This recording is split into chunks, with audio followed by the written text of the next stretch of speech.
Tá, a partir de agora eu vou gravar a aula, porque eu também vou deixar ela disponível, né, para, né, quem teve problema de não poder acessar a aula.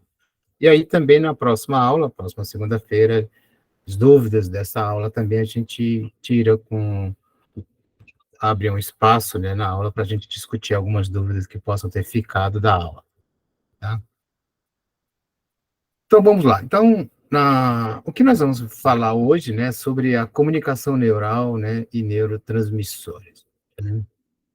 Então, o que a gente tem discutido, né, na aula passada, né, foi exatamente, nós falamos, né, o quanto que um neurônio, ele tem essa propriedade, né, de estabilidade, falamos do potencial de ação, como é que o potencial de ação ele é gerado.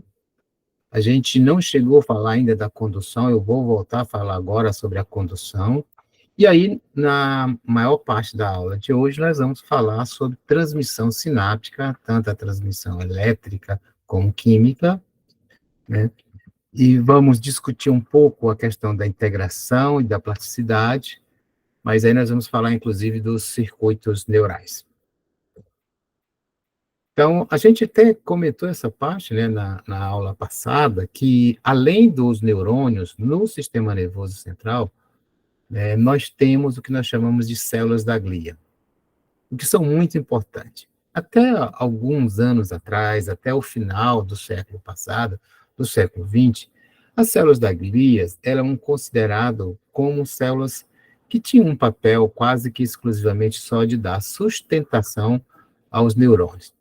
Mas hoje a gente já vê as células da glia de uma outra forma, como algo funcional. E aí a gente tem basicamente dois grandes tipos de células da glia.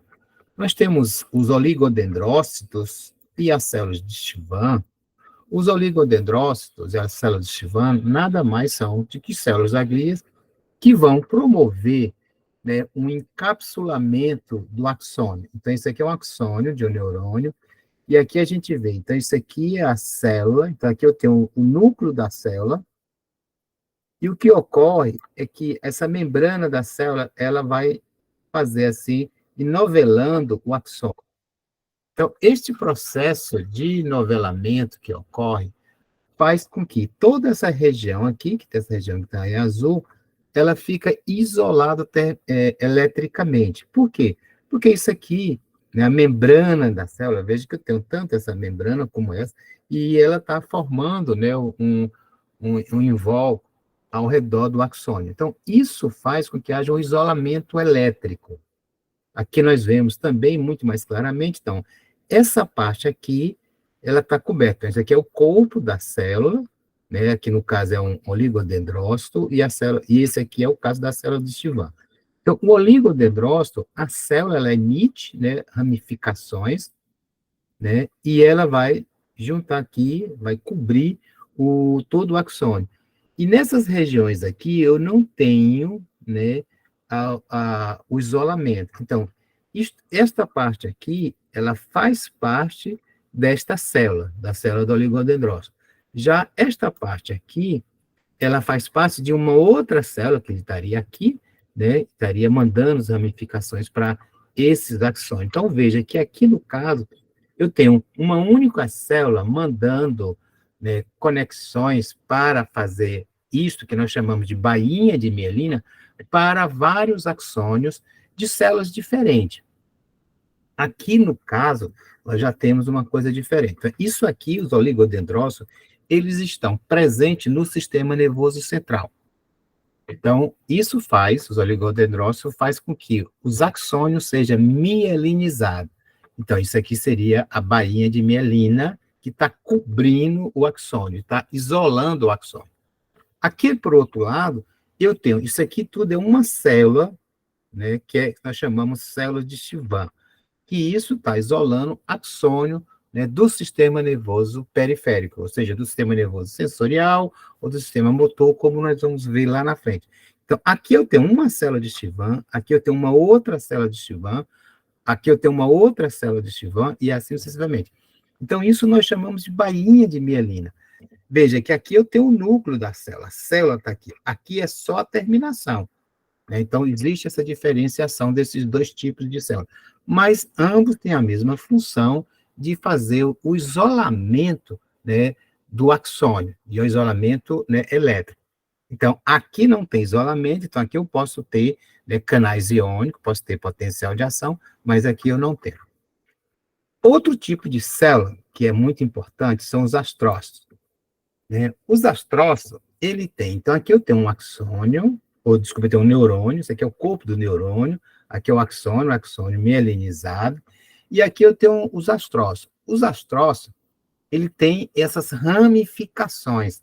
Essas ramificações dos astrócitos, elas fazem conexões com os capilares, com isso, né, os astrócitos captam, né, processos que estão nos capilares, mas também eles eliminam, né, processos que vão para os capilares, e os astrócitos também fazem, né, terminações aqui próximo do corpo celular, inclusive do axônio, porque os astrócitos podem pegar neurotransmissores, nós vamos ver isso, como também eles podem liberar substâncias que vão facilitar, né, a sinapse.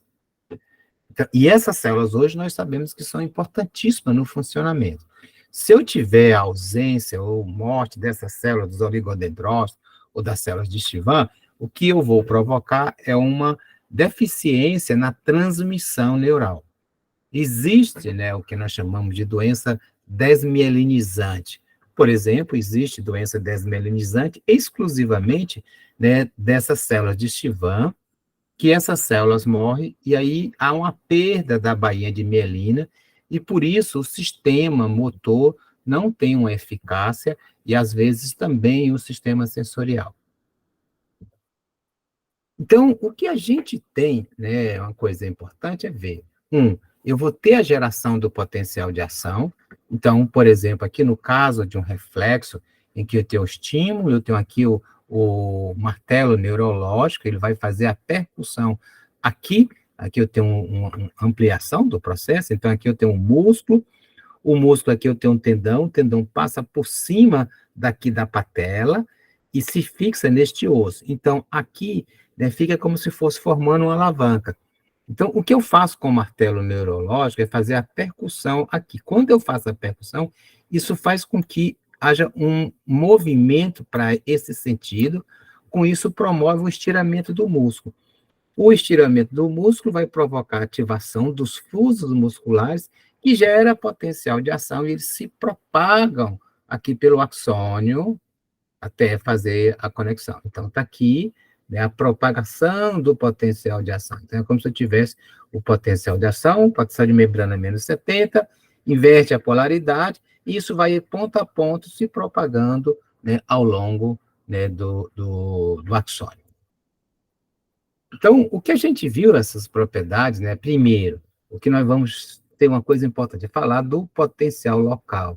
Então, o potencial local é quando o estímulo provocado, aqui no caso da 2.9, aqui lá na simulação do nosso programa, eu vou provocar apenas uma pequena alteração no potencial local. Eu não gero potencial de ação. 2.9 não gerou, 4.0 também não gerou, gerando apenas alterações na polaridade local. Mas quando eu fiz um estímulo, né, com amplitude de 6.6, isso chegou ao limiar e gerou o potencial de ação, né? Então, eu tenho duas coisas importantes. Uma, potencial local é uma alteração na polaridade da membrana, mas que não atinge o limiar. E o potencial de ação é quando atinge o limiar, gera, então, o potencial de ação. Então, esses estímulos sublimiares, eles vão sempre desencadear, né, apenas uma despolarização local, enquanto que os estímulos, né, que atingem o limiar vão desencadear, né, um potencial de ação. Então, veja, aqui no caso eu tenho o potencial local, 2.9, aqui eu dei a mesma amplitude. Qual é a diferença desse estímulo para esse? É porque, embora eu tenha dado a mesma amplitude, aqui eu aumentei a duração do estímulo. Então, o aumento da duração do estímulo fez com que haja o quê? O que nós vamos chamar de somação. Então, esse estímulo isolado gerou só um potencial local. Mas esse estímulo contínuo é como se eu tivesse dado um estímulo aqui, um outro aqui, um outro aqui, um outro aqui, um outro aqui, vários estímulos simultâneos. Então, aqui o que eu tenho? Eu tenho uma somação temporal. Eu estou dando uma sequência de estímulos. Então, o estímulo, né, eu estou gerando potenciais locais, mas que eles vão se somando, chega a atingir o limiar, aí gera o potencial de ação. Então, esse estímulo sublinear de longa duração funciona como uma somação de vários estímulos que fazem, né, a somação temporal, e isso atinge o limiar e provoca, né, o potencial de ação. Então, o que a gente vê? Quando eu tenho um estímulo aqui, pensando, né, no potencial receptor, né, eu tenho aqui o quê? Um estímulo sensorial que pode ser uma pequena picada, né, e isso gera, né, uma resposta local. Então, a resposta local ela vai acontecer aqui, né, nos receptores. Isso vai provocar um potencial local. Sendo esse potencial local, o limiar dele seja atingido, aí gera potencial de ação. Ao gerar potencial de ação, ele vai, então, ser conduzido aqui pelo axônio, né? Então, o potencial de ação se propaga, e aqui no final da sinapse, ele vai liberar uma quantidade de neurotransmissor que é proporcional ao número de potencial de ação. Se eu aumento a amplitude aqui do meu estímulo, eu aumento o potencial local, a amplitude do potencial local, mas eu não aumento a amplitude do potencial de ação. Eu aumento o quê? A frequência de potenciais de ação. E se eu aumento a frequência de potenciais de ação, eu aumento a frequência, a quantidade de neurotransmissores liberados. Então, o aumento do estímulo provoca um aumento da amplitude do potencial local, que provoca um aumento na frequência de potenciais de ação, e aumento na frequência de potenciais de ação que vão provocar o aumento na quantidade de neurotransmissores liberados. Então, a gente vai ver aonde vai ter os potenciais locais, que a gente vai dizer que são fenômenos, né, passivos, ou seja, sinais passivos. É o potencial receptor e o potencial sináptico. Eles têm duração muito curta, amplitude também muito curta, tá?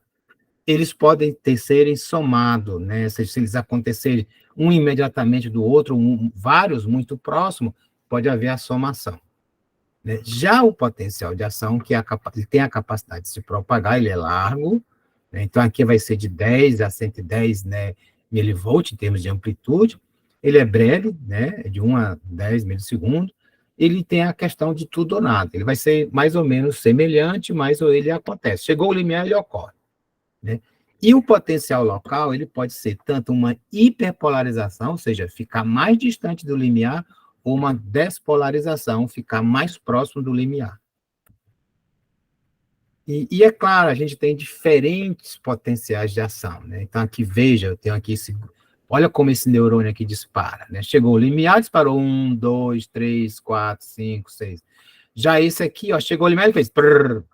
Olha esse aqui, ele chegou do limiar e fez prrr, parou, prrr, prrr. Então, são modelos diferentes de disparo de potenciais de ação, né? E porque isso é uma característica da membrana. Dependendo do tipo de canais iônicos que existem nessa membrana, esses potenciais podem ser dessa forma, né, como um disparo de um formato regular, ou de um disparo, né, ativo, né, ou um disparo também mais a longo prazo, de alta frequência.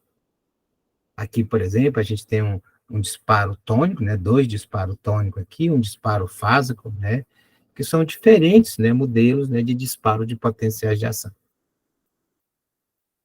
E aí, como é que esse potencial de ação ele pode se propagar ao longo do axônio? Então, vamos imaginar, esse tubo é um axônio de Lula, por exemplo, e aqui eu estou dando o estímulo neste local, né, aqui nesta posição. O que ocorre? Se eu der um estímulo aqui, né, o que vai acontecer? Eu vou ter, né, uma despolarização local, atingir o limiar, abre canais de sódio, dependendo de voltagem, eles entram, né, gerando um potencial de ação, e depois eu tenho uma repolarização. Só que o primeiro, quando eu dou estímulo, vai ter um efeito aqui. E aí, automaticamente, né, vai mudar a polaridade. Este potencial de ação gerado aqui vai influenciar, gerar um potencial de ação lateralmente, que vai influenciar os outros canais a despolarizar, vai os outros, e assim sucessivamente, tanto para esse lado como para esse lado aqui, né? Então, é isso que vai acontecendo. Então, por isso que o potencial de ação, veja, ele vai se mantendo a amplitude ao longo do axônio, ele não vai perdendo a amplitude, certo? Ele vai disparando, porque um vai afetando, né, um ponto, porque um canal de sódio, né, chegou ao limiar, né, que é a voltagem que ativa o canal de sódio. Tá? O canal de sódio dependendo de voltagem. Chegou nessa voltagem, ele abre, entra sódio. Aí ele inverte a polaridade, e isso faz com que, lateralmente, o canal de sódio lateral, né, abra, e assim vai sucessivamente ao longo do axônio. Né? Porém, quando a gente tem lá a bainha de mielina, lá que eu mostrei para vocês, né, a célula de Chivan, então aqui eu tenho, né, aqui um oligodendrócito, uma célula de Chivan que está isolando o axônio. Então, em toda essa região aqui, eu tenho um isolamento. Então, aqui os canais de sódio, dependendo de voltagem, não funcionam. Então, se eu der um estímulo aqui, o que é que vai acontecer? Eu vou ter abertura de canais de sódio, dependendo de voltagem. Quando eu tenho uma abertura de canais de sódio, dependendo de voltagem, eu tenho um influxo de sódio. Esse influxo de sódio, então, ele vai gerar, né, uma corrente, né, de entrada.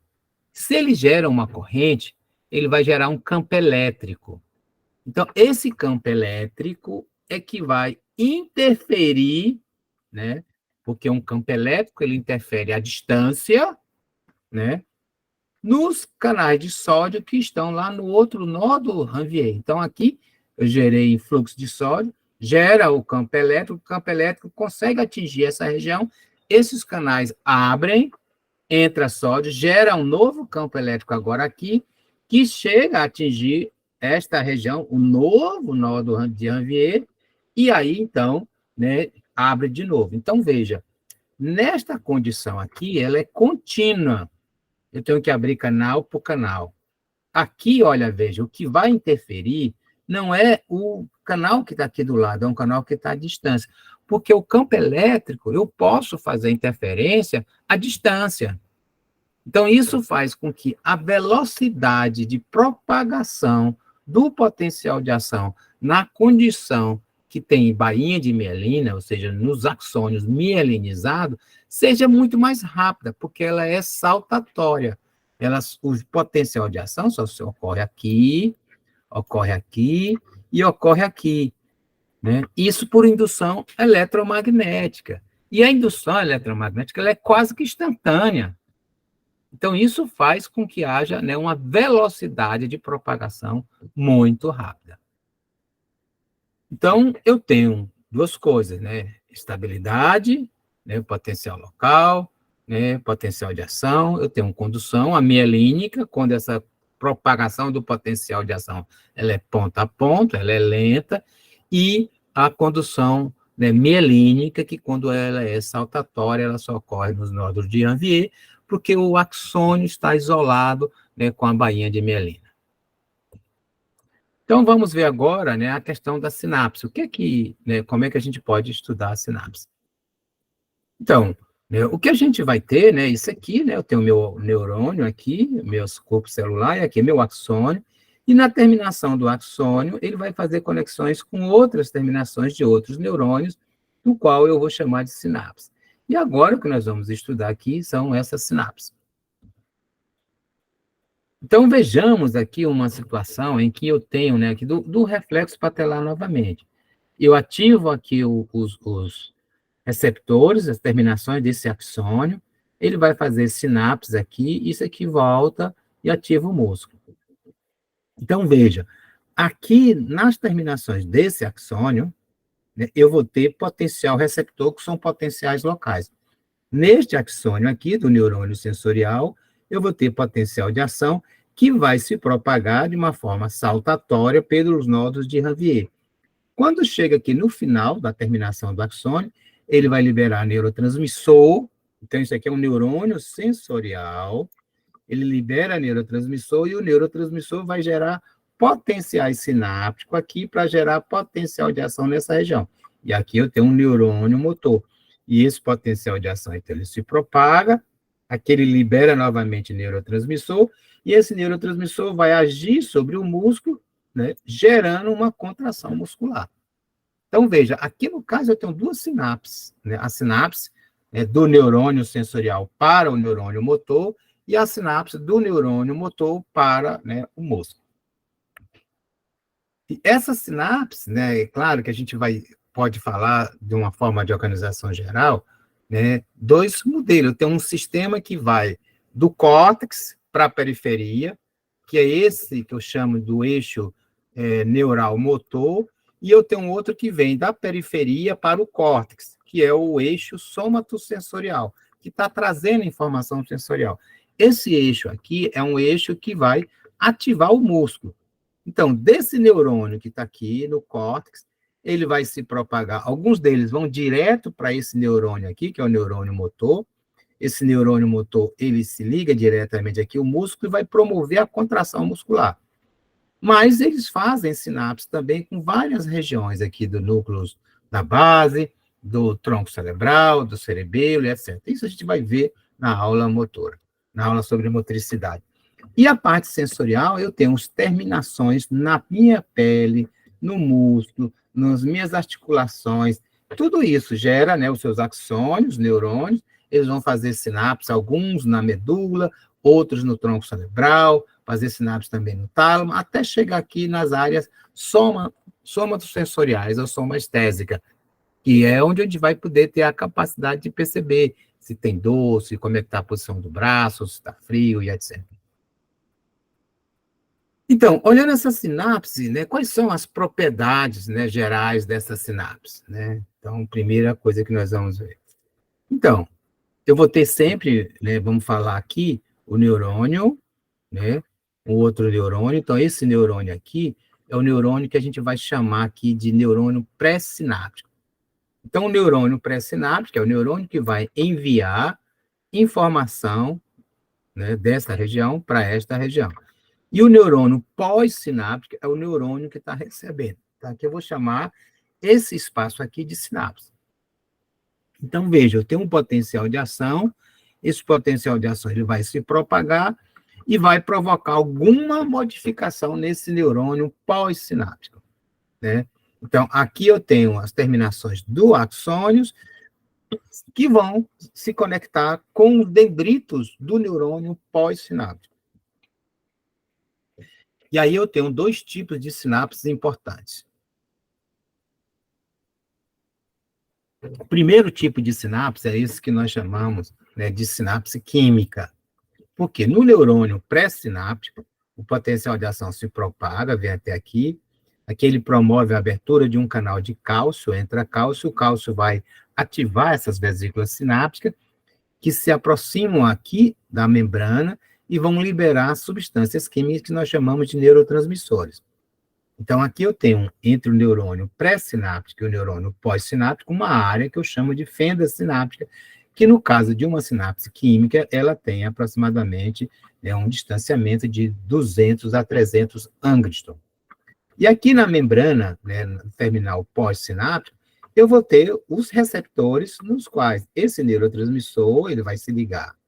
Ele vai se ligar, pode ser um receptor ionotrópico, ele pode gerar, então, aqui, ativar também um segundo mensageiro, tal, e etc.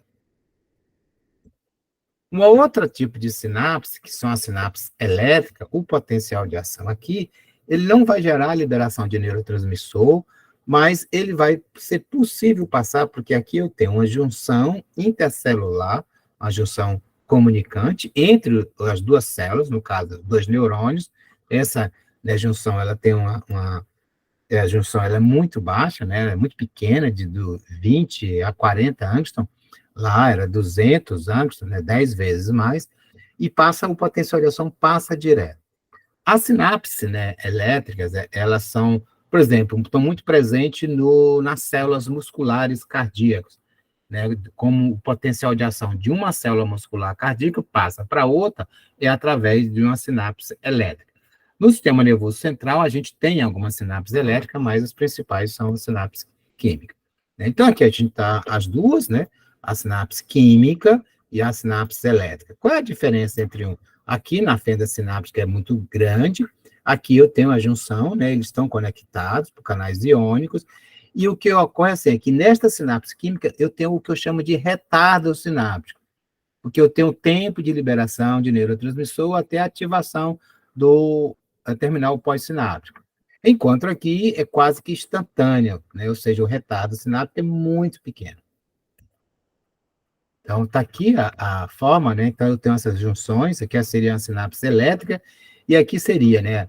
Como se tivesse ativado, né, o potencial de ação na célula 1 e aqui na célula 2, ou seja, o retardo ele é muito curto, né? No caso, por exemplo, de uma sinapse elétrica. Já na sinapse química, ele é mais lento. Então, por isso que na musculatura estriada cardíaca, é necessário que os músculos, as células musculares, estejam, né, interligadas por sinapses elétricas, porque tem que ser rápido, tem que ser uma coisa sincronizada. Então, as sinapses elétricas, elas ocorrem principalmente em estruturas neurais e musculares em que haja uma necessidade de sincronização das atividades, né, celulares.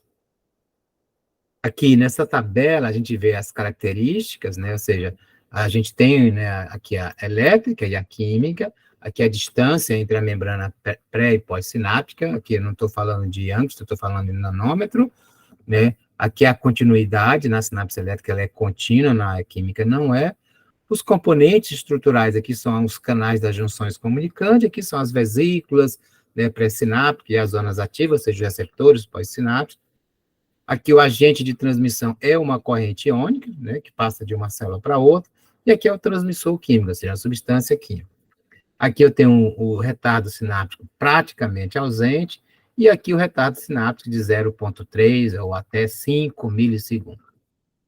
A direção aqui ela pode ser bidirecional, e aqui a gente considera ela é unidirecional, mas nós vamos ver que também ela pode ter respostas, né, bidirecionais na sinapse química. Então, e quando eu falo, né, em comunicação neural, e aí eu estou falando, né, dos neurotransmissores, a ação desse neurotransmissor, nós vamos falar agora só de sinapse química, a ação desse neurotransmissor na célula, né, pós-sináptica, que vai ser, por isso que nós chamamos de ação ionotrópica e ação metabotrópica.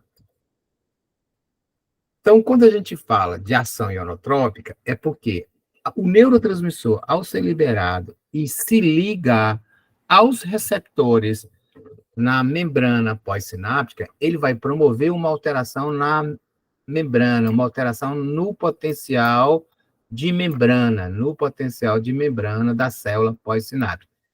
Pode ser um potencial pós-sináptico excitatório, ou seja, vai promover uma despolarização. Esse potencial pós-sináptico excitatório, ele é um potencial local. Ou ele vai promover um potencial pós-sináptico inibitório. Esse potencial pós-sináptico inibitório é uma hiperpolarização. Ou seja, quando eu promovo uma despolarização, eu me aproximo do limiar. Então, fica mais excitado. Quando eu promovo uma hiperpolarização, ou seja, a membrana fica mais negativa, eu me distancio do limiar, a célula fica menos excitada. Já aquilo que nós chamamos de ação metabotrópica é quando, numa sinapse, o neurônio pré-sináptico libera o neurotransmissor, e esse neurotransmissor ele vai agir na célula pós-sináptica, não provocando alterações na membrana, na polaridade da membrana. Ele vai provocar, indiretamente, uma alteração no metabolismo, fazendo com que essa célula aumente o metabolismo, diminua o metabolismo, ou bloqueie esse metabolismo, ou até alterando o genoma da célula.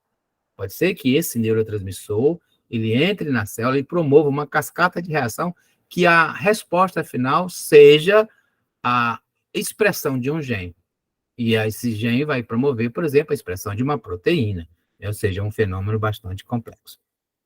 Então, primeiro nós vamos ver a ação ionotrópica, depois nós vamos ver a ação metabotrópica. Então, em detalhes, o que é esse potencial pós-sináptico excitatório, o que é esse potencial pós-sináptico inibitório? Então, o potencial pós-sináptico vai ser o que vai acontecer aqui. Então, aqui eu tenho o pré-sináptico, né? O componente neurônio pré-sináptico, e aqui o neurônio pós-sináptico. Isso aqui vai liberar o neurotransmissor que vai agir aqui. Então, o que é esse potencial pós-sináptico?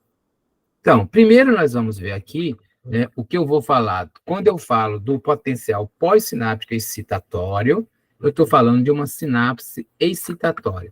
E o potencial pós-sináptico inibitório, eu estou falando de uma sinapse inibitória.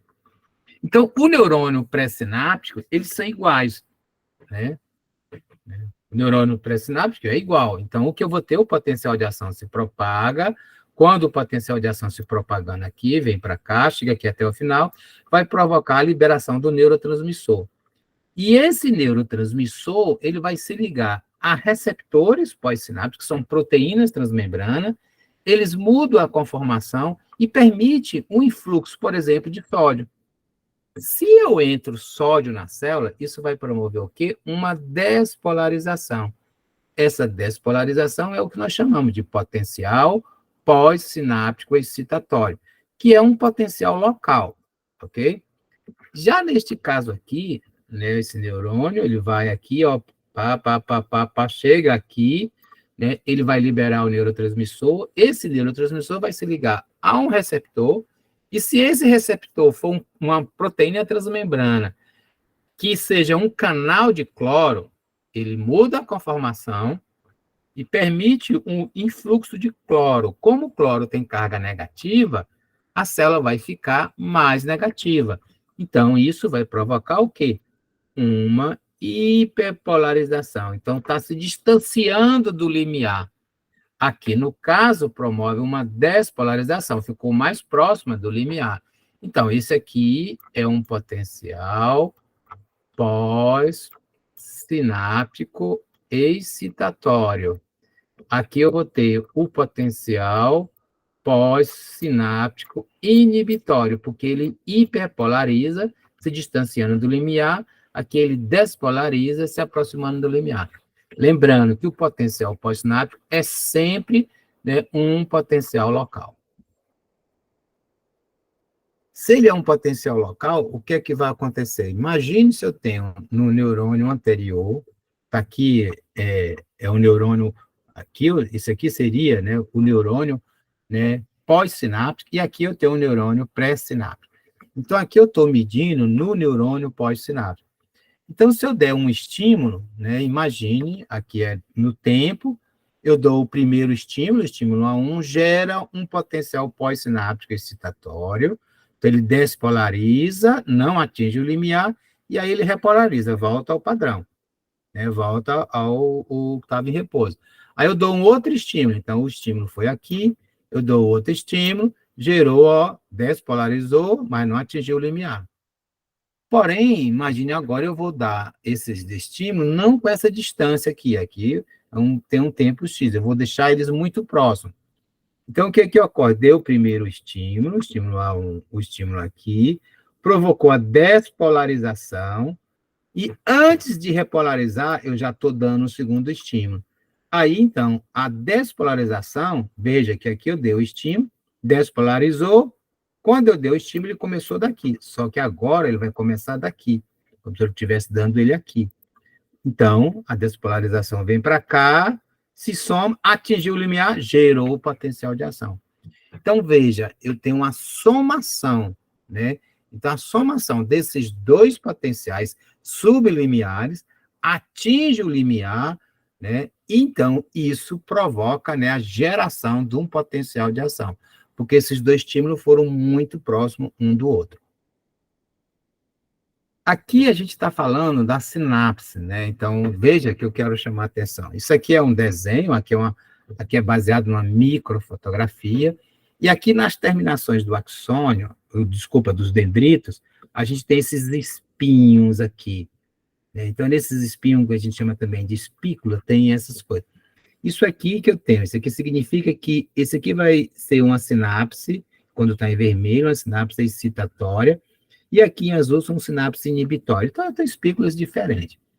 Então, imagine que nesta figura aqui, anterior, eu mostrei uma somação temporal que gerou um potencial de ação. Mas essa somação ela é complexa. Lembre que eu falei para vocês lá no início que eu tenho aproximadamente quase que 90 bilhões de neurônios e cada neurônio forma, né, pode formar, em média, 20 mil sinapses. Então, veja, o que eu tenho aqui, numa única espícula dendrítica, várias sinapses. E tanto eu tenho sinapse excitatória como sinapse inibitória. Então, eu vou ter somação tanto de sinapse excitatória como de sinapse inibitória. Então, neste caso aqui, olha o que é que a gente tem. Aqui eu tenho um neurônio pós-sináptico e aqui eu tenho 3 neurônios pré-sinápticos. Então, esse neurônio pré-sináptico aqui, ele é excitatório, esse aqui também é excitatório, esse aqui é excitatório. Então, se esses 3 neurônios, eles forem ativados, essas sinapses forem ativadas simultaneamente, né, ambos vão gerar o quê? Potencial pós-sináptico excitatório. Cada sinapse dessa não vai gerar um potencial pós-sináptico suficiente para gerar um potencial de ação, mas a soma das 3 vai chegar aqui nesta região, a somação desses potenciais pós-sinápticos vão chegar numa amplitude suficiente para atingir o limiar e gerar o potencial de ação que vai se propagar aqui pelo axônio do neurônio pós-sináptico. Então, aqui eu tenho umas espinhas dendríticas, isso aqui são imagens reais de microscopia. Então, isso aqui é uma microscopia que a gente chama de microscopia por fluorescência. Então, isso aqui é um dendrito, e aqui são as espículas. O que está marcado aqui, está muito brilhante, e aqui está brilhante também aqui em vermelho e verde, são exatamente as zonas que a gente chama zona sináptica, porque eu tenho um conjunto de proteínas que estão presentes exclusivamente nesta região sináptica. Então, a gente pode, né, fazer uma marcação com anticorpo, né, que se liga exclusivamente a essas proteínas, que são proteínas sinápticas. Então, eu consigo verificar, né, os tamanhos dessas espículas, o número dessas espículas, né, e etc. Agora, vejamos aqui, nós vimos nessa figura a somação de 3 sinapses excitatórias. Aqui, no caso, eu vou ter 2 sinapses excitatórias e uma sinapse inibitória. Então, o que que ocorre? Então, essa aqui é neurônio pré-sináptico, neurônio pré-sináptico, neurônio pré-sináptico. Essas 2 sinapses vai gerar o quê? Uma despolarização local, né? Mas nessa sinapse aqui vai gerar o quê? Uma hiperpolarização. Então, embora essas 2 sinapses gerem um potencial, né, despolarizante, que poderia até chegar ao limiar, mas quando eu somo positivo com negativo, eu faço é reduzir. Assim, o resultado final é que quando o potencial que chega aqui não é suficiente para atingir o limiar. Então, isso não provoca potencial de ação. Embora esse neurônio pós-sináptico ele seja ativado por 2, ele é inibido por essa sinapse, com isso o resultado final é não passar potencial de ação para frente. E aí a gente tem a organização bastante interessante, que é o que nós chamamos, né, de inibição pós-sináptica global, né? Então, por que a gente chama global? Eu tenho aqui o meu neurônio pós-sináptico, né, 3 sinapses aqui de pré-sináptico, mas esse neurônio pós-sináptico aqui, ele vai fazer sinapse com 3 células-alvos, que pode ser um outro neurônio, pode ser outras células musculares, ou pode ser células glandulares, né? Pode ser glândulas, né? São células-alvo. Então, o que me interessa é a resposta nestas células. Esta célula aqui, pode provocar uma resposta, etc. Veja que neste caso, né, semelhante ao que eu mostrei anteriormente, eu tenho 2 potenciais pós-sinápticos excitatórios se somando a um potencial pós-sináptico inibitório, chega aqui, não atinge o limiar. Não atinge o limiar, não tem potencial de ação. O potencial de ação não vai se propagar e não vai, então, ter ação nem vai ter ação em nenhuma célula-alvo. Nem nessa e nem nessa. Então, essa célula-alvo aqui, ela não provoca a resposta, não provoca a resposta, não provoca a resposta, porque essa célula aqui fez uma inibição global. Né? Então, esse é um modelo que nós chamamos de inibição global. Já aqui eu tenho o quê? A ativação, né, sensorial, né, excitatório, provocou o potencial, né, local, potencial pós-sináptico excitatório, atingiu o limiar, gerou o potencial de ação que se propaga. E esse potencial de ação aqui é o axônio, e esse axônio ele se divide, igual aqui, né, para 3 células-alvos. Então, para cá, o potencial de ação vai aqui, se propaga, chega aqui, vem para cá, libera neurotransmissor, promove resposta nesta célula-alvo aqui. Aqui o potencial de ação se propaga, chegou aqui, ó, provocou, né, uma resposta nela célula-alvo. Mas, olha, o que ocorre? Que esse potencial de ação está se propagando aqui, e aqui no final eu tenho uma sinapse inibitória. Então, eu liberei aqui o potencial de ação, mas aqui eu tenho a liberação de um neurotransmissor inibitório. Isso faz com que o potencial de ação ele seja inibido. Então, eu não chego ao potencial de ação aqui, eu não libero o neurotransmissor. Se eu não libero o neurotransmissor, eu não vou ter resposta nessa célula. Então, aqui, a inibição, ela é seletiva. Então, eu só inibi esta célula. E as outras duas eu agi. Aqui não. Aqui foi a inibição global, né, de todas as células-alvo. Aí, olha, lembre-se, eu falei, inclusive, na aula passada sobre, né, os neurotúbulos, né, qual é o papel desses neurotúbulos na sinapse. Veja, aqui eu tenho um exemplo, né, que eu tenho aqui o neurônio, aqui eu tenho um corpo da célula, eu tenho um núcleo, eu tenho sistemas enzimáticos, eu tenho um retículo sarcoplasmático, eu tenho um retículo endoplasmático, eu tenho um complexo de Golgi. Então, parte dos neurotransmissores são gerados aqui nos núcleos da célula. Então, eles precisam se propagarem, saírem aqui do núcleo e irem até a sinapse, até a terminação do axônio. Então, eles são transportados pelos microtúbulos. Também algumas enzimas que são produzidas aqui também precisam ser transportadas, porque essas enzimas vão ser importantes para a síntese do neurotransmissor aqui. Então, os neurotúbulos são fundamentais para o funcionamento normal da sinapse. Então, nós falamos, né, basicamente, né, aqui no caso, até agora, né, da sinapse química, né, e da liberação do neurotransmissor que vai agir, né, nos receptores, né, ionotrópicos, né, que ao se ligar, abre, né, o canal, se for canal de sódio, o sódio entra, despolariza, potencial local, né, então é potencial pós-sináptico excitatório. Se for uma proteína transmembrana que seja, né, um canal de cloro, o cloro entra, como o cloro é negativo, a membrana na parte intracelular vai ficar mais negativa, vai promover uma hiperpolarização. Uma hiperpolarização, então, potencial pós-sináptico e inibitório. Mas quem são esses receptores? E eu falei já antes que eu tenho também, né, algumas respostas que são resposta metabotrópica. Então, aqui são os tipos de receptor ionotrópico. Então, aqui é um receptor clássico, onde a molécula de neurotransmissor vai se ligar e vai promover uma mudança na conformação dele.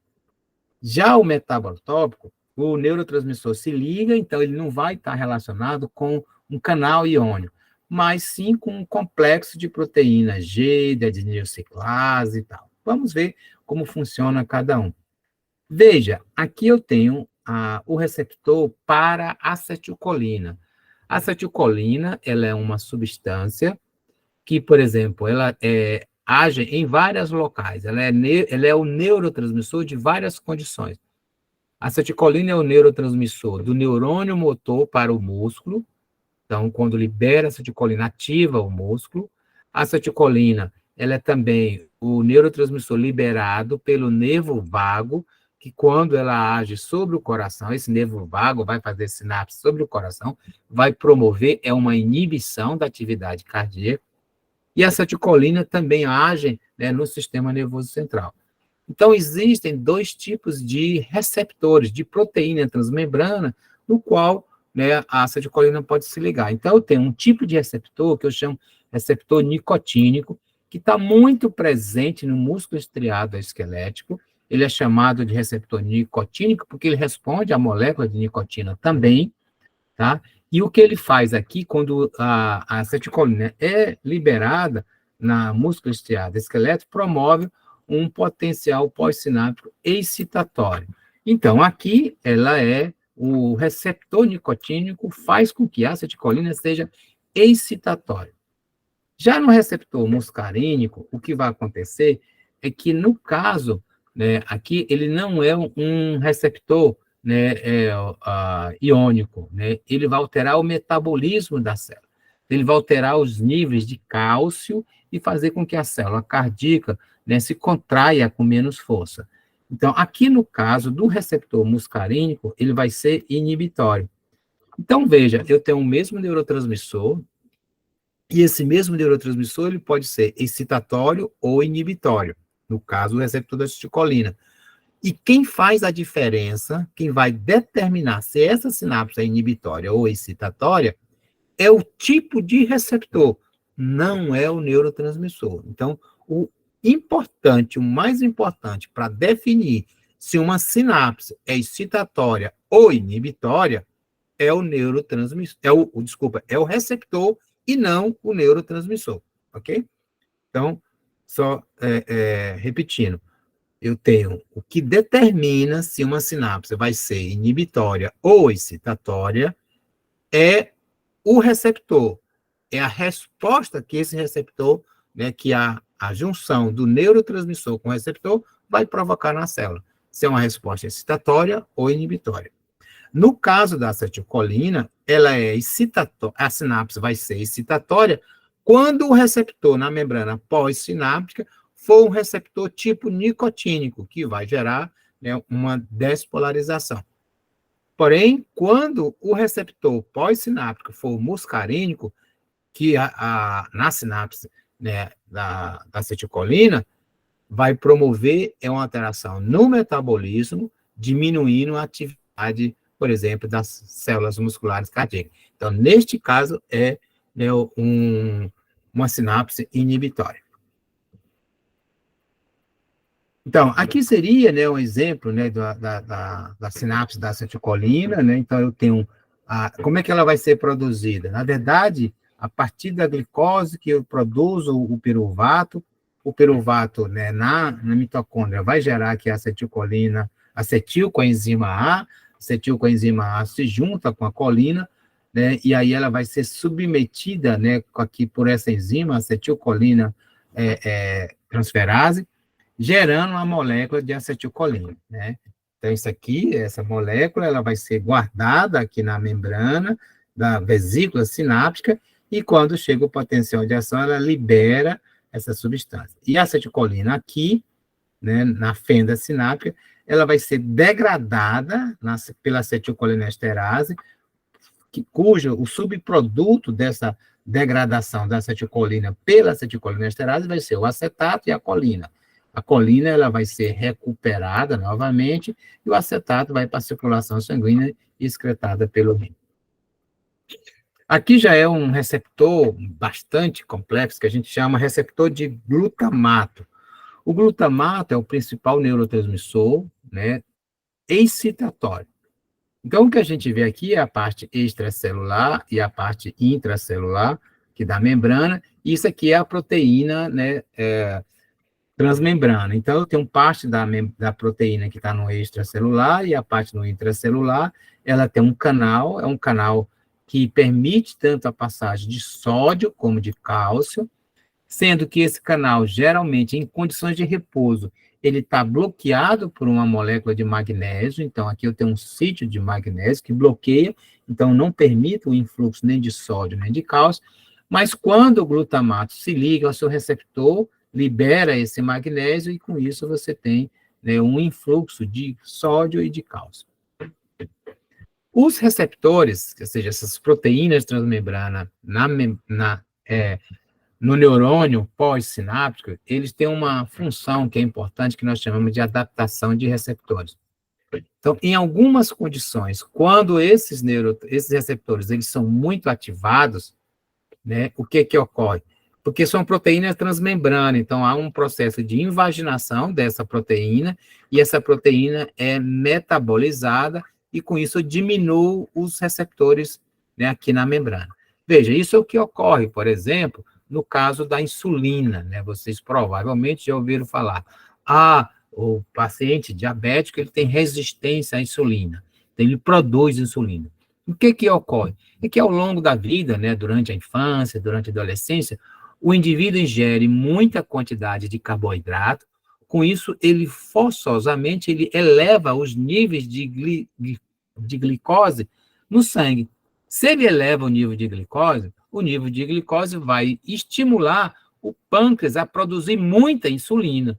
E o pâncreas produz muita insulina, mais do que o necessário, porque tem muita glicose. E aí o que ocorre? Com tanto da insulina ativar aqui, os receptores transmembrana para a insulina, a célula tende a dizer, olha, tem alguma coisa errada, então o que ela faz? Ela promove uma invaginação dos receptores, né, de insulina, e há, inclusive, uma degradação desses receptores. Com isso, fica a pouquíssimos receptores de insulina disponíveis na membrana das células. E aí, com isso, eu tenho insulina, mas eu não tenho receptor. Então, por isso que você diz, é resistência à insulina. O indivíduo toma a glicose, libera a insulina, mas essa insulina não é suficiente para fazer com que o indivíduo, né, tenha, né, a glicose, saia do sangue e entre na célula. Por quê? Porque eu não tenho receptor para insulina na membrana, porque eu promoveu uma adaptação dos receptores. E ação metabotrópica. Como é esse detalhe da ação metabotrópica, como nós falamos, por exemplo, lá no caso, né, da acetilcolina, né? Então, aqui no caso, eu estou chamando a atenção, eu tenho aqui são as vias, né, do canal ionotrópico, né, quando eu tenho a liberação pelo neurônio pré-sináptico do neurotransmissor, ele se liga aqui, ao se ligar, ele vai gerar o quê? Vai gerar abertura e entra um íon. Então, isso vai gerar os canais iônicos abertos, pode gerar, por exemplo, se tiver mais entrada de sódio, vai gerar um potencial pós-sináptico excitatório, despolariza a célula. Mas, se isso promover saída de potássio ou entrada de cloro, a célula vai ficar mais negativa, isso vai gerar um potencial pós-sináptico inibitório, ou seja, uma hiperpolarização. Por outro lado, esse neurotransmissor, ele pode se ligar não a um canal iônico, né, mas a um receptor que está ligado a uma proteína G. Essa proteína G, quando o neurotransmissor se liga, ela é ativada. Se ela é ativada, ela pode fazer duas coisas. Uma, ela pode seguir esse caminho aqui, que é internamente, né, pelo lado intracelular, promover a abertura de um canal iônico. Então, eu posso ter a abertura de um canal iônico. Esse canal iônico pode ser, né, fechar um canal de sódio, fechar um canal de potássio, né, abrir um canal de sódio, abrir um canal de potássio, pode ser várias coisas, né? Essa aqui, né, eu tenho os canais iônicos, eles são abertos, aqui eu posso ter os canais iônicos fechados. Neste caso aqui, vai ser sempre, né, abertura de canal. Aqui eu posso, inclusive, fechar. Mas, né, parte dessa ativação dessas vias aqui pode gerar, né, ativação do segundo mensageiro, que vai modificar a existência de proteína, né, alterar o metabolismo dessas células, gerar novas proteínas e etc. Então, isso aqui das proteínas G seria mais ou menos isso aqui, ó. O que eu tenho? Liga o receptor, né, o neurotransmissor, o receptor, ativa a proteína G, e essa proteína G vai atuar, né, sobre uma outra proteína aqui. E essa outra proteína vai fazer alguma coisa, né? Pode ser abertura de um canal, fechar um canal, ou ativar um determinado, né, via metabólica. Já neste caso aqui, da proteína G, olha, eu posso atuar já diretamente numa via metabólica. Por exemplo, promovendo fosforilação ou desfosforilação de uma proteína, ou seja, ativando ou inibindo uma proteína intracelular. Aqui no caso eu vou dar, né, uma sequência, né, de 3 exemplos de neurotransmissor que estão atuando sobre receptores metabotrópicos, a noradrenalina, o glutamato e a dopamina. Então, veja, quem é o neurotransmissor aqui é a noradrenalina, que é o glutamato, e aqui é a dopamina. Aí eu tenho um receptor. Este aqui eu estou identificando como beta-adrenérgico, porque, na verdade, eu tenho receptores diferentes.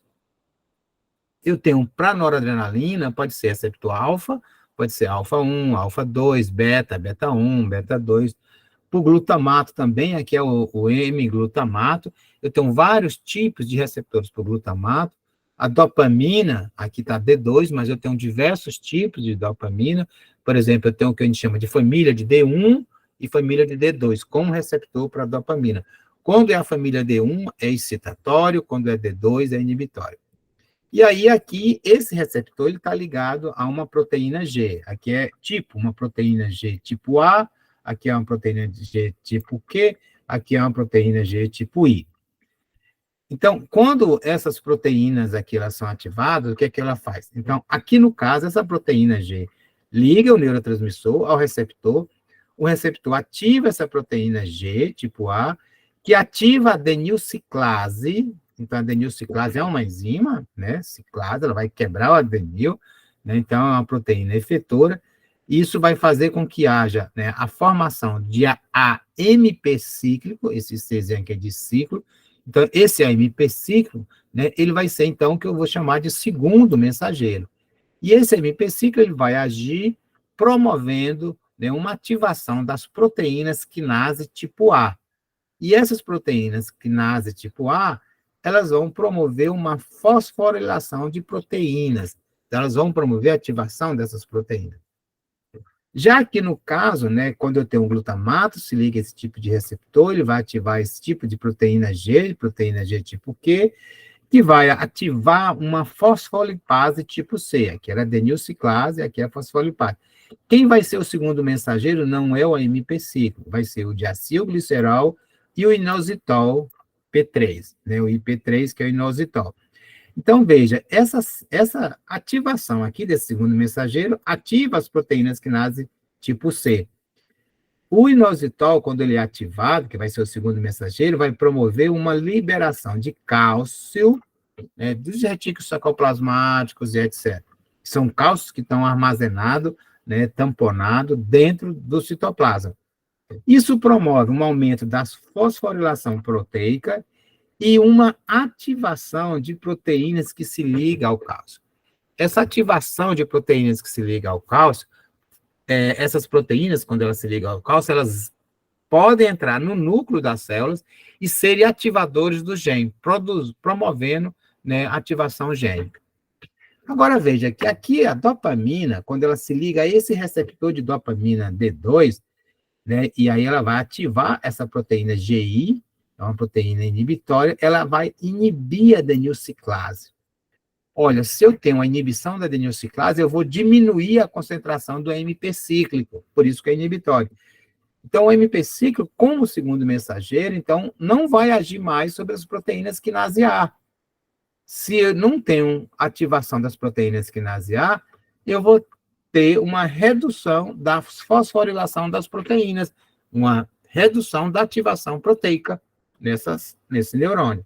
Então, veja que aqui, no caso, a noradrenalina promove, né, uma ativação de proteína, e aqui ele está inibindo a ativação de proteína. Exatamente, como ele está chamando aqui, né? Então, aqui eu faço uma fosforilação, uma desfosforilação, né? Então, isso depende de quem é o receptor, certo? Para cada condição, né, eu tenho um receptor que vai promover uma alteração metabólica na célula.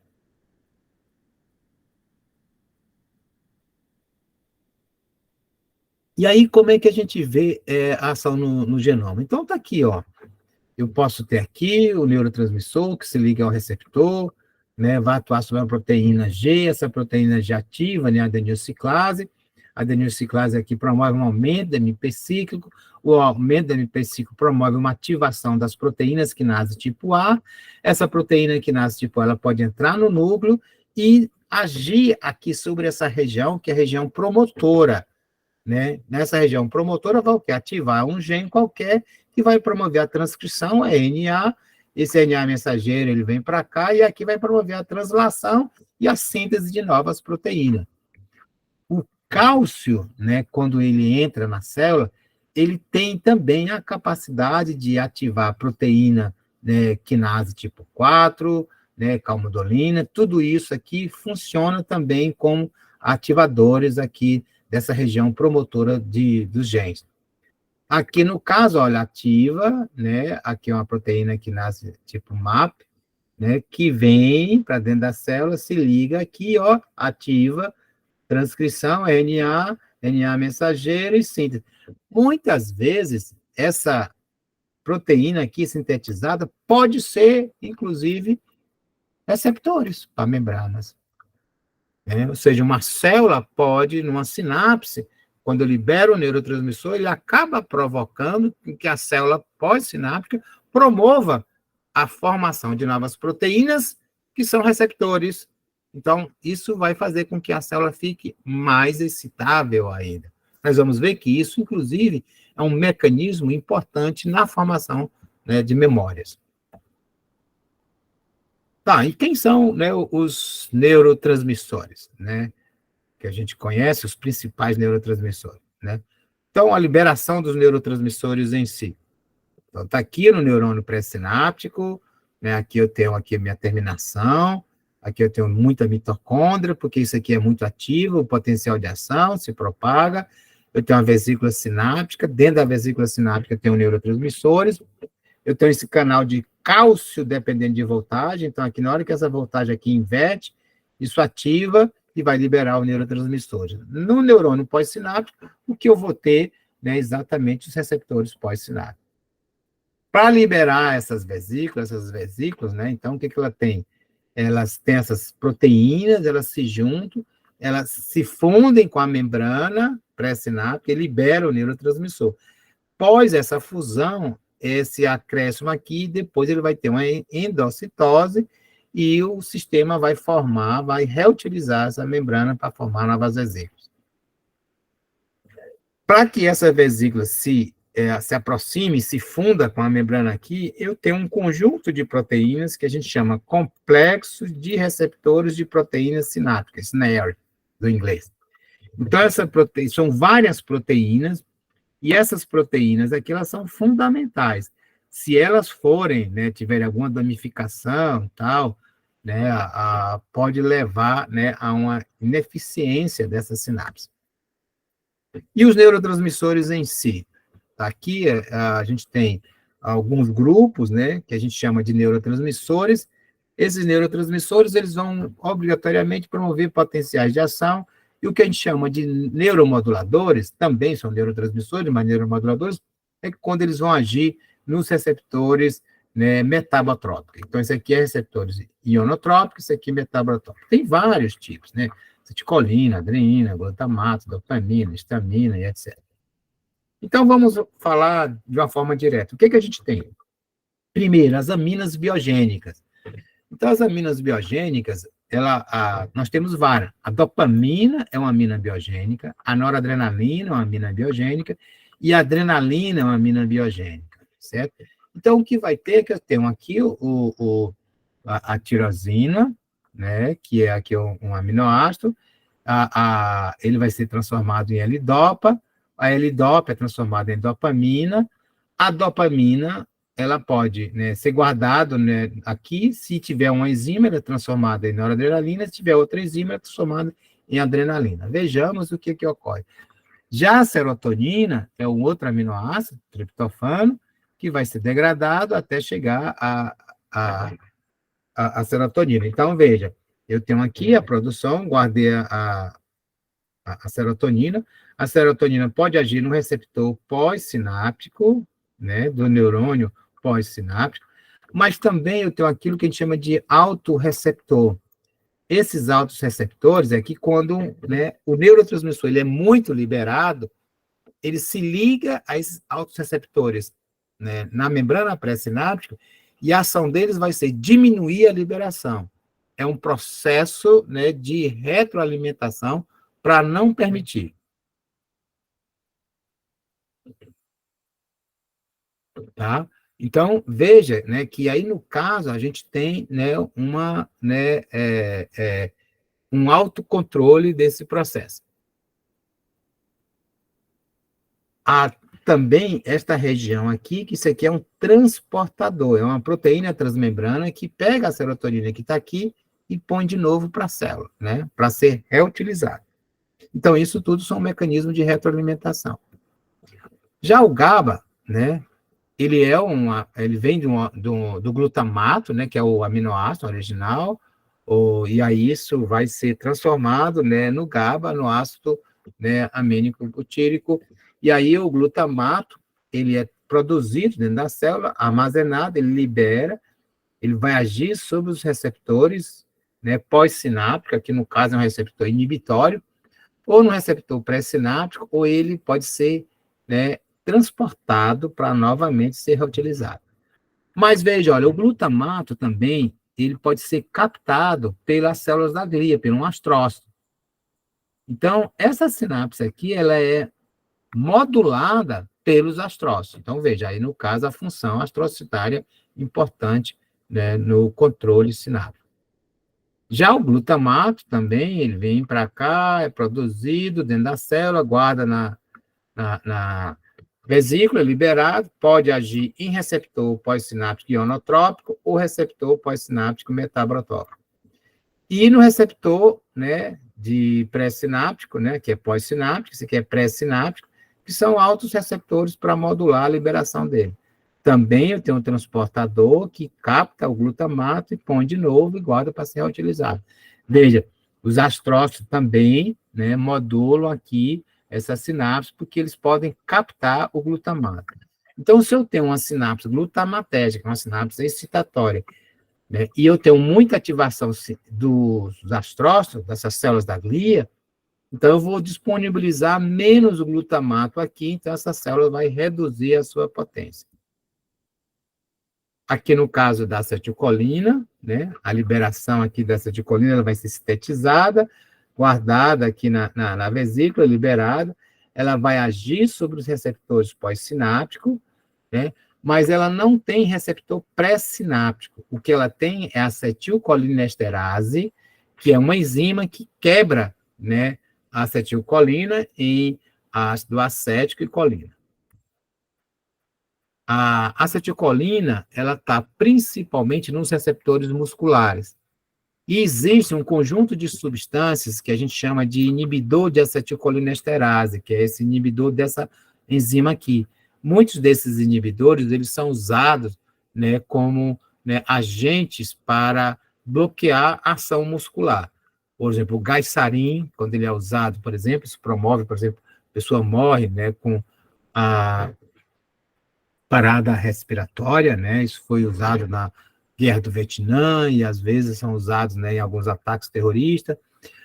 Em alguns organofosforados, como o tipo Paration, que é uma pesticida que até pouco tempo atrás se usava, né, por exemplo, para matar o mosquito da dengue, né, porque é uma pequena quantidade, matava de respiração, mas depois se descobriu que isso pode haver uma acumulação no corpo dos humanos, então hoje já não se usa mais Paration, né, e tem também essa substância, que é a succinilcolina, mas essa substância, ela serve como pré-anestésico, que ela serve? Ela serve para bloquear a sinapse, né, colinérgica do músculo, para promover um relaxamento muscular.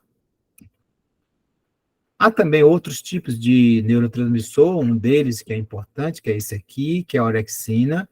A orexina, ela vai ser produzida principalmente pelos neurônios que estão no hipotálamo lateral. Ela tem a ver, né, com a coisa de estimular o apetite e inibir o sono, tá? Há também alguns receptores especiais, aqui nós estamos falando da adenosina. A adenosina, o que é adenosina? Eu tenho aqui o ATP, né? Esse aqui é uma molécula que a gente chama de ATP. O ATP é o trifosfato, aqui, ó, 3-fosfato, né, de adenosina. Que aqui a adenosina é a adenina mais a ribose. A adenina e a ribose juntos formam a adenosina, mais os 3-fosfato, né, formam o ATP. Neurônio consome, né? Então, quando ele libera aqui o ATP e faz o ADP, né? Até o AMP, depois que corta esse, fica só a adenosina. E o neurônio pega essa adenosina ao longo do tempo e vai guardando em sinapse e usa isso como neurotransmissor. né? E essa adenosina, quando ela é liberada, principalmente à noite, agora, por exemplo, nós estamos com os níveis de adenosina elevado, né? E aí isso faz com que a gente tenha a liberação, né, da adenosina, né? E promove, né, um bloqueio e faz a gente dormir. Então, a adenosina é o neurotransmissor indutor do sono. E quem bloqueia, né, os receptores de adenosina é a cafeína. Por isso que o café funciona como um inibidor do sono. Um outro neurotransmissor também importante, que a gente chama de neurotransmissor especial, são substâncias que estão presentes, né, na cannabis, né, como aqui o treta-hidrocannabinol, o canabinol ou canabidiol, né, que é o THC, o canabinol e o canabidiol. Claro que eles não estão presentes, não é na folha, é na flor. Aqui na flor da cannabis é que tem, né, uma grande quantidade de canabinol, canabidiol e THC. Como é que esse neurotransmissor funciona? Primeiro é o seguinte, a gente sabe, né, que, né, a inalação daqui dessa planta, aqui dessa flor, promove, né, algumas respostas comportamentais. Olha, se promove alguma resposta comportamental, é porque age no sistema nervoso central, né? E foi descoberto, né, que a gente tem dentro da gente aquilo que a gente chama de canabinoide endógenos, né? Então, aqui tem dois tipos de canabinoide endógeno, que é a anandamida e o 2-araquidonilglicerol. E os canabinoides que são derivados de planta, como o THC, o canabidiol, a gente chama de fitocannabinoides, né? Por isso que vem, né, das plantas, por isso que é fitocannabinoide. Então, o que ocorre? Então, esses, né, os fitocannabinoides, assim como os canabinoides endógenos, eles vão agir sobre os receptores que eles não estão localizados no neurônio pós-sináptico, mas é nos neurônios pré-sinápticos. Então, vejamos aqui.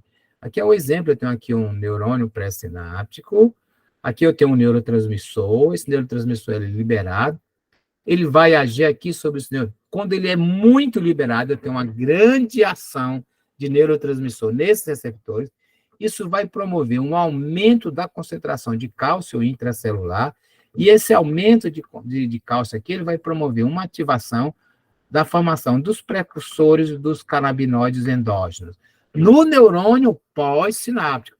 E esses canabinoides, eles vão serem liberados e vão agir de uma forma retrógrada na membrana do neurônio pré-sináptico, nos receptores que nós chamamos CB1, né? Então, CB1 é o nome do receptor.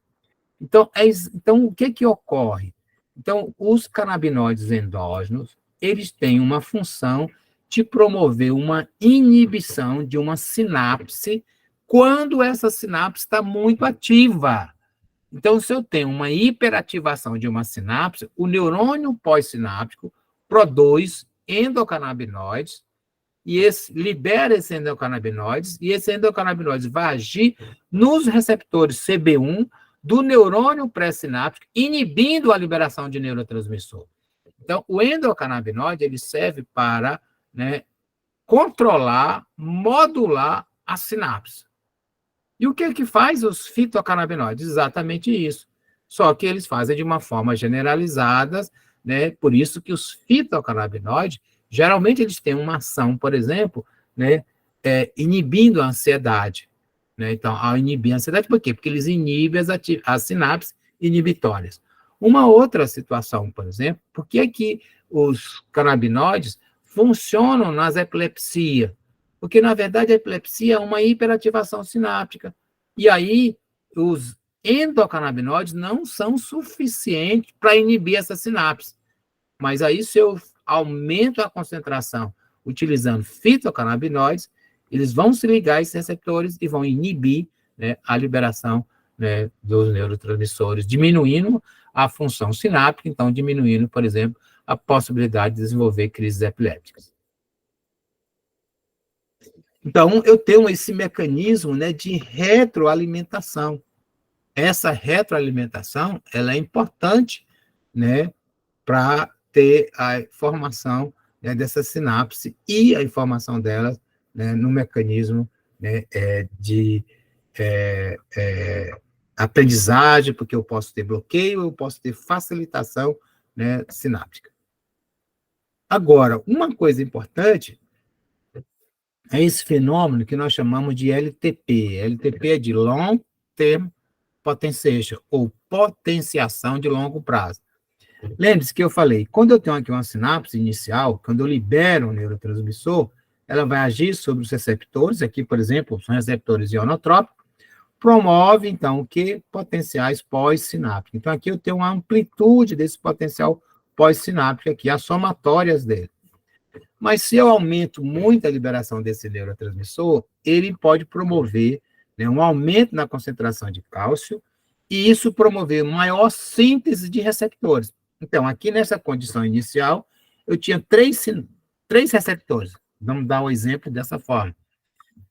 Se eu estimulo, né, eu faço uma estimulação repetida desse neurônio pré-sináptico, isso acabou promovendo um aumento do número de receptores pós-sinápticos. Desta forma, a resposta agora, né, pós-sináptica vai ser maior, ou seja, o potencial pós-sináptico ele é muito maior.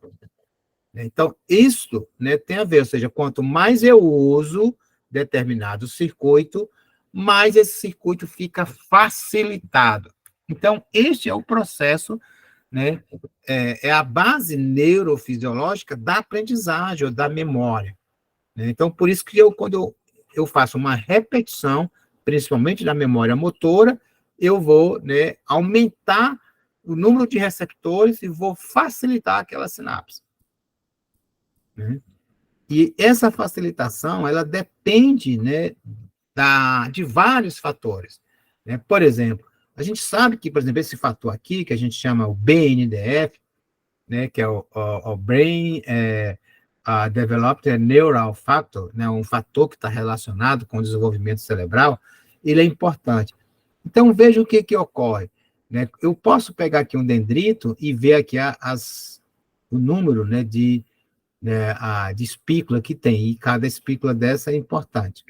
Né? Então, eu sei que quando eu estou no processo de aprendizagem, eu vou formar aqui, né, eu disse para vocês, mais neurotransmissores, e eu formo também mais sinapse, mais espícula. Né? Quanto mais eu ativo aquele sistema, maior ele fica. Aqui no caso, aqui, quando eu tenho, por exemplo, aqui um camundongo, e eu faço, né, uma inibição da expressão do gene, né, do BNDF, né, esse animal ele aprende menos, ele fica com déficit.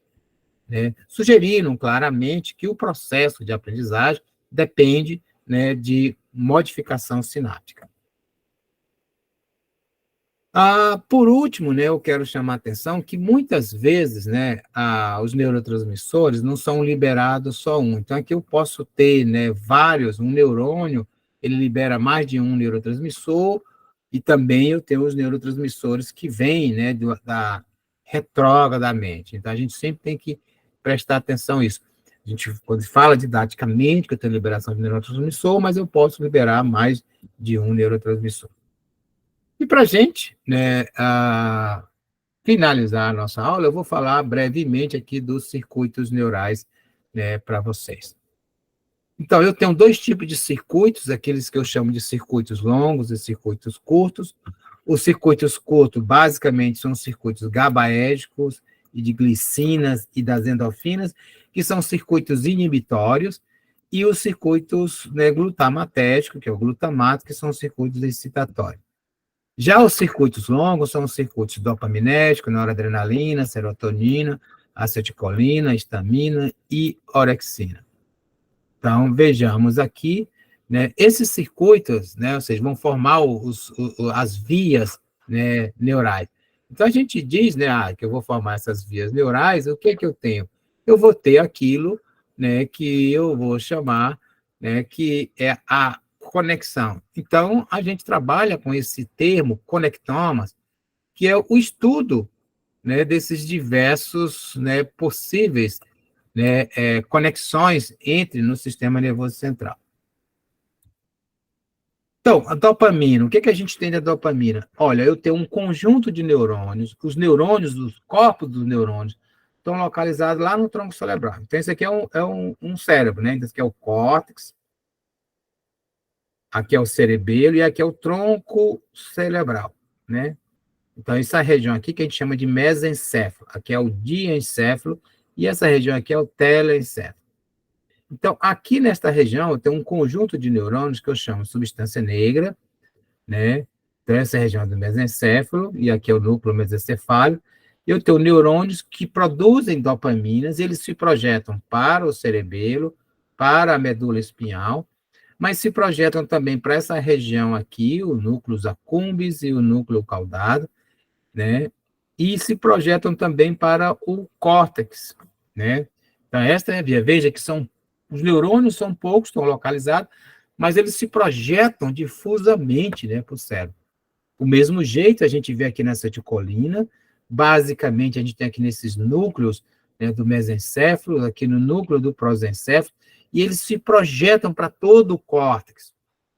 Os neurônios estão concentrados, mas os seus axônios se ramificam para todos os córtex. Isso, o circuito colinérgico, que é o que vai liberar a acetilcolina.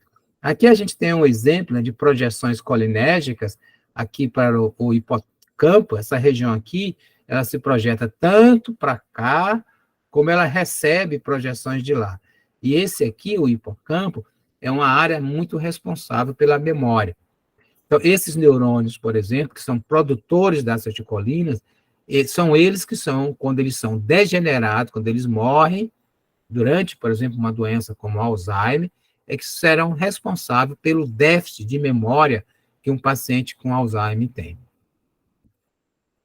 O circuito da noradrenalina, o noradrenérgico, eles estão aqui, os neurônios, os corpos de neurônios estão localizados também no mesencéfalo, aqui numa região que eu chamo de locus cerúleus. Eles se projetam para o cerebelo, para a medula espinhal, e de uma forma difusa aqui para o córtex cerebral. Também os circuitos, né, das serotoninas, eles estão aqui nos núcleos da RAF, do tronco cerebral, se projetam descendentemente para a medula, para o cerebelo, e de uma forma difusa para o tronco cerebral. Então, esses neurônios, esses conjuntos de neurônios aqui, né, que a gente diz, né, o dopamina, acetilcolina, noradrenalina e serotonina, formam aquilo que a gente chama de SARA, que é Sistema Ativador Reticular Ascendente. Por que a gente chama ele de reticular? Porque essa região aqui, né, no mesencéfalo, a gente é conhecida também como formação reticular. Então, isso aqui é um sistema, esse grupo de neurônios, todos são excitatórios. Então, eles não mantêm acordado, ele é importante para a nossa vigília. Mas, a gente tem também o sistema, que é o circuito histaminérgico, cujo neurotransmissor é a histamina. Então, aqui tem um grupo de neurônios que estão localizados aqui no hipotálamo, na região túbero-mamilar, e eles se projetam para o córtex e se projetam também para cá, para o tronco cerebral. Eles se projetam ativando esses neurônios aqui, dopaminérgico, colinérgico, noradrenérgico e serotoninérgico. Não sei se vocês já passaram por essa experiência ou já viram falar. O que a gente tem? A gente tem que, quando eu tenho, né, estou com uma alergia, né, o que ocorre? Então, a alergia é provocada pela liberação da histamina, mas perifericamente. E o antialérgico, ele serve para bloquear a histamina que é liberada na pele. Mas aí o que ocorre? Eu, além de bloquear a pele, a liberação de histamina na pele, eu vou bloquear também a histamina no cérebro, e isso pode provocar uma sonolência. Por isso que os remédios que usamos para alergia, geralmente eles provocam sonolência. Um outro sistema também, né, ativador, que é o sistema de orexina. Aqui é o hipotálamo, né? Eu tenho aqui o terceiro ventrículo, que é o hipotálamo lateral, e aqui eu tenho os neurônios que produzem orexina. Eles se projetam difusamente para o córtex e também para o tronco cerebral. Esse também ele é importante para nos manter a vigília. Tá? E aí, para a gente finalizar, né, ou seja, quando eu falo de sinapse, né, a gente sempre tem que ver quando eu libero o neurotransmissor, eu vou fazer potenciais locais, ou potencial pós-sináptico excitatórios, ou potenciais pós-sináptico inibitórios. E, na verdade, o que vai garantir a resposta, né, do neurônio pós-sináptico é a somação desses potenciais locais, né, dos potenciais sináptico, excitatório e inibitório. Veja, aqui eu tenho uma condição que eu chamo, por exemplo, de divergência. Eu tenho esse neurônio, eu tenho um neurônio que vai fazer sinapse com mais 3 neurônios diferentes, e cada neurônio desse ativar, né, o quê? 2 neurônios diferentes. O que que ocorre?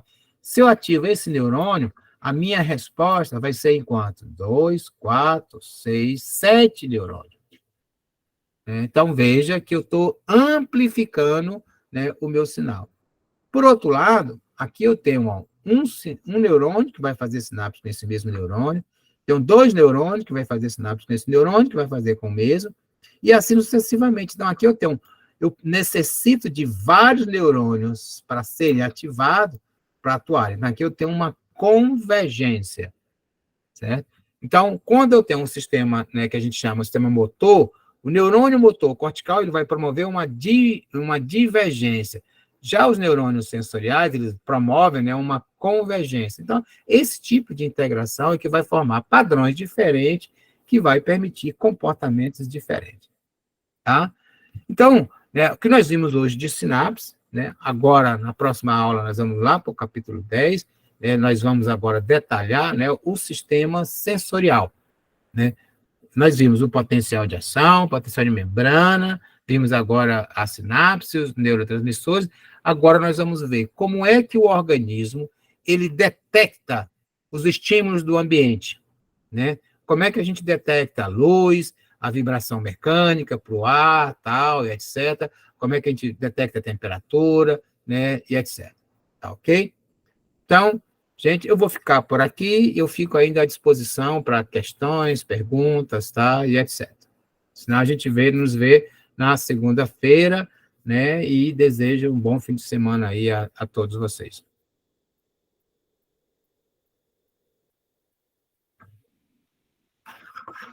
Valeu, professor. Boa noite. Bom final de semana.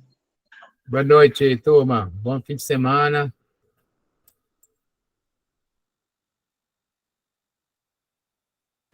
Professor, a aula vai estar disponibilizada, né? O senhor vai colocar no... Vou colocar. Tá certo.